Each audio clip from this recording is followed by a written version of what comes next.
kind of the base level that women and girls in particular kind of fixate on? I mean, you always hear body dysmorphia, you hear image, they think that they're fat, but it sounds like, at least for you in particular, the base driver of your challenge was food related and then everything trickled from there. Is that kind of the common theme, or is it different for other people? It's kind of chicken or the egg, Okay. I see. I think for me it was I was so concerned about my body that I used food, and then food becomes its own addiction. We can use food, and it's something for dads to look at, is like, if your daughter is really controlling her food, there's a sign here.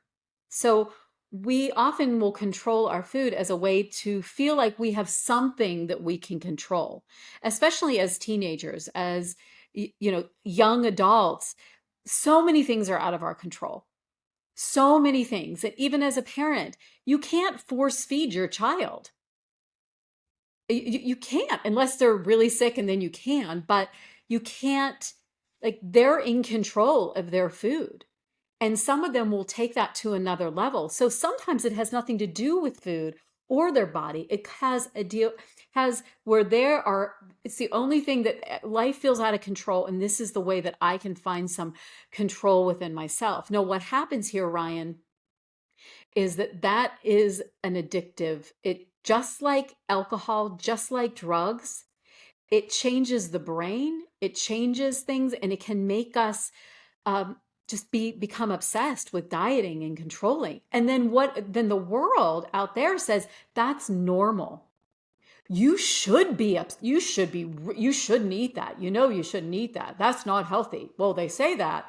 So the world is telling us that we have to eat healthy. The world is saying that we're supposed to be in smaller bodies. So we get positive reinforcement on what our bodies look like and how we eat.